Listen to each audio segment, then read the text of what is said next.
Welcome to After School with Mr. Van Huss, episode 24. Today we're going to take a little field trip down to Sydney, Australia, and talk to a young lady down there by the name of Max Jackson. Now, Max is an up-and-coming singer-songwriter who I first met when she played the CMA Spotlight stage at CMA Fest a few years ago. Max is a wonderful person, and I think you're really going to love hearing what she has to say. So without further ado, let's head over to Sydney, and here's Max Jackson. Welcome to After School with Mr. Van Huss. Today I'm joined by my friend Max Jackson. Max, how you doing? Good morning. Well, it's morning here. I'm really good and I'm so excited to be a part of your show. For all my students and fellow teachers and anybody that might be watching, this is probably the hardest one to coordinate, and it was worth every second of it because I get to talk to my friend. But this was the hardest one because Max is in Sydney, Australia. So when we're recording this, it's like 4:30 in the afternoon here just north of Nashville, and it's 8:30 in the morning there. So we should get props just for like working that out and making it happen. We should. I'm so glad we could because I'm excited to talk to you. So, for anybody who may not already be familiar with who Max Jackson is, I just want you to introduce yourself and just tell us a little bit about yourself and what it is that you do. Of course. So I'm an Australian country singer, and basically I've been writing songs, playing guitar, getting up and performing since I was a little girl. And, my big dream has always just to be, writing songs that are my story and from my heart and real to me and to connect with country music fans because I grew up as a country music fan, so pretty much I just saw all of my favorite artists and wanted to be like them. And obviously, through a big long journey, I've had incredible highs and lots of hard times and all of the things in between. But I'm so lucky to be able to do, what I love, which is playing country music and writing country music as my job and what I do every day. Now, I had the great pleasure to meet you a couple of years ago when you and your awesome guitar playing husband played the Spotlight stage at CMA Fest, and got to see what wonderful, talented people both of you guys are.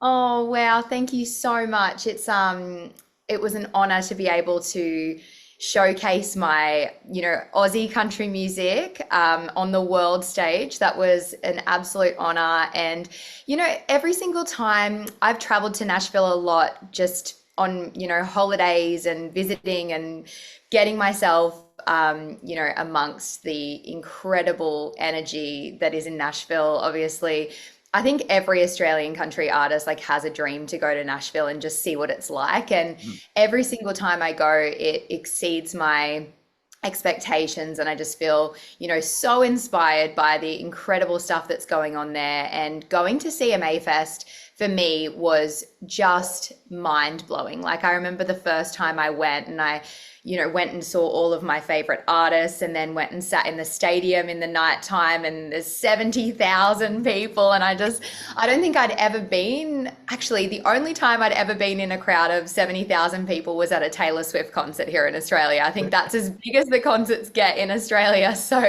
it was a very incredible experience. And it makes me realize that actually, no matter where you're from, country music is country music and it connects all over the world, which is such a cool thing. It is a cool thing. What do you think the biggest difference is between trying to be a country music star like here in Nashville or close to Nashville and trying to be a country music artist in Australia?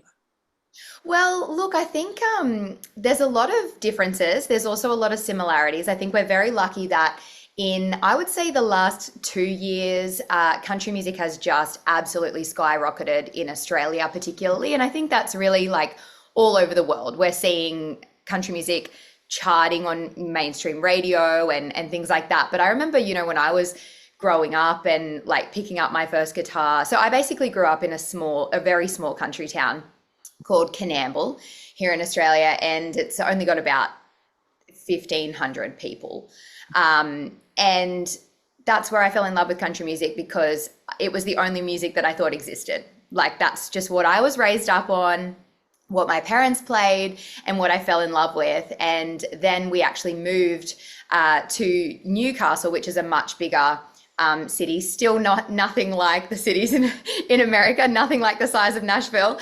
But I was, yeah, just I thought, wow, not everybody loves country music, and I couldn't believe that. And I basically became a very big like odd one out. So at that time, I was actually getting a little bit bullied for being a country singer. Lots of kids thought it was very uncool, and obviously over the years, people have actually realized what country music is. And I think a lot of people have gone, oh, I actually never knew what that sounded like. And it's not what I expected it to be. So I think country music has changed a lot in Australia, which is very exciting. But another big difference is that we have like a much smaller population. We have way less, I think it's about 10 times the population in America versus Australia. Wow. So if you think about that, and I mean, like, even just our population is so much more spread out. So the size of Australia is about the same size as America, but we have 10 times less people. So it's scattered so far and wide. So I think the hard thing about being a musician in general in Australia is that everything is so spread out. So it's really hard to actually get around and play to a lot of people. Like, you can't tour all the time and things like that, because it's a very long drive between things. Like, we drive a lot where we do 10-hour drives to a show, and there's like no other show we could do between that drive. So I think that's one of the biggest differences. Our country music like talks a little bit about Australian life, obviously, but I mean, my music that I just write country music that I feel like everyone could relate to, no matter where you are in the world. So I try to keep it as universal and understandable as possible. So what originally influenced you to do what you do? Like, what made you want to be a singer? And did you have like any heroes that you wanted to be like, or anything like that? Yeah, so when I was a little girl, my mum was just a huge country music fan. I don't have anyone musical in my family, but my mum just loved country music and would play me particularly Dolly Parton and Shania Twain when I was young. And I was like 3 years old and wanted her to play 9 to 5 and like Honey, I'm Home by Shania. So it was always the girls who really had something to say and did it in a clever and quirky way. And so I always loved that. I mean, can you imagine a 3-year-old saying, I want to listen to Honey, I'm Home? It's so sassy. And I think it probably influenced a whole lot more than just the music that I liked. So they were some of my heroes. And there's also an Australian artist, Gina Jeffries, who was the first Australian country singer to sell platinum and do really amazing things in the Australian country scene. And she actually used to come out to my my hometown and play. And so my mum would take me to her concerts. And I don't know where it came from. I think it was just in me, because I said, to my mum, I want to be a country singer. And she's thinking, my mum's a hairdresser and my dad's always worked in the transport sort of industry. And they're like, what are we going to do with this girl? We have no idea what to do with her. But I was really lucky along the way that I actually ended up meeting Gina Jeffries, who was one of my idols. And she mentored me for around 15 years and really helped me on my journey as well. So I think that was a really cool thing. I remember when we met for the first time, I was obviously just fangirling and such a huge fan of hers, but I just remember we just clicked and we understood each other, and that was a really cool thing. So I think very full circle, and I think it just felt like, oh, this is what I'm meant to be doing, even though it seemed like such a random thing to do, because it wasn't influenced by anyone in my family or anything that I was sort of supposed to be doing, if that makes sense. That makes perfect sense. So what was high school like for you? And did you do any like further education or anything? So I didn't do any further education after high school, but I was really lucky. So I went to a public school in Australia, and we're really lucky because they do have quite a few music programs that you can do that are sort of run by the school government, but they're external to your particular school. So I was lucky to do a couple of things through that. One of them was called the Talent Development Project, which was something where I was basically able to audition to be in it, and it was something that I would go and do 2 days a month where I would perform in front of industry professionals and they would give me feedback and things like that. And it was basically just nurturing young talent within the public school system. So I think about that now and I think, wow, where would I be, without that? And so lucky that I was able to do that through my schooling. And then pretty much I would just get up and perform whenever I could. Like, I think at first, I was saying I was getting picked on and all of that, but I just didn't really care. I was just like, you know what? I'm just doing my thing and I don't really care about the people who don't like what I do. That's totally fine, but I'm just going to do what I do because I love it, and sort of would jump up and perform at anything I could possibly do at school. And I was lucky. I did have one particular teacher who really just supported me in everything, and he would send me, oh, I saw this thing that you could enter for your songwriting, or I saw this thing you could do, and he would really help me, which was incredible to have throughout that high school experience. And pretty much straight out of school, I was just working any random jobs that I could so that I could fund my recording or fund going to this place or buy a better guitar or things like that, just working odd jobs. But at the same time, I actually started teaching and mentoring some other young students just in private lessons as well. So basically then I was able to, over those next few years, sort of get rid of the other odd jobs and just teach and help mentor other young singers and songwriters and guitarists while I was doing my, original music or doing gigs on the weekend and things like that as well. So it's pretty much, other than I would say the first year out of school, that I've been doing music. So lucky. Very, very cool. That program sounds really neat that you mentioned. Like, it seems like kind of what I had in college. I went to Middle Tennessee State University, which is just south of Nashville, and I was in a music business program. And it was good for like just giving us like real world experience and things like that. And that's what originally brought me to like the Country Music Association before I became a teacher. I worked there straight out of college, and like an internship and stuff there is what originally got me there. So that's kind of cool. I didn't get that until I was like college age and stuff. So it's very cool they had that at like the high school level for you guys. It was incredible, and it's still going. I actually just went last week as a mentor. So now I get to step in and help the next generation coming through, which is really, really cool. And yeah, it's just like you said, it's real world music experience, because I think there's so much stuff that you think is the real world of music, but it's actually so much more about cultivating that community and meeting people who can give you feedback and help you along on your journey. And I think it's incredible, me looking back at the people that I met when I was 16, 17 years old in that program, that I still work with and see and call upon for advice to this day. So I think that's something really important. And I didn't think about it when I was that age. I didn't think, oh, this person that I'm meeting is going to be a very important person in my career, blah, blah, blah. But it was lucky that I was hitting it off with people and just, making sure that if I did meet someone that I felt like I connected with, I was just shooting them off an email saying, hey, it was so nice to meet you. Thank you so much for your feedback. And I was just making some really nice connections at that time that I still get to see and work with all the time. Very cool. So you've got the ear of some high school kids here. What is one life lesson that you think you would pass on to the next generation? One life I know lesson. it's hard to narrow it down to like just one.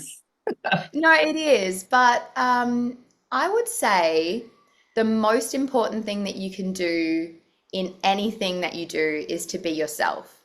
That, like, to me, that is at the core of everything I do, is authenticity and making sure that everything that I do feels really right to me and aligns with me. So I would say, if it's a singer you want to be, or if it's anything that you want to be, doing it in your own unique way and sharing your story and being yourself will get you the furthest of anything that I can think of. Because I think that people can really, even if you feel like you should be doing something a certain way and you're changing how you would naturally do something, I think people don't know what it is that they're seeing and not connecting with, but they're just not going to connect with it as much as if you just be yourself, share your story, be real, be authentic. That would be my number one tip.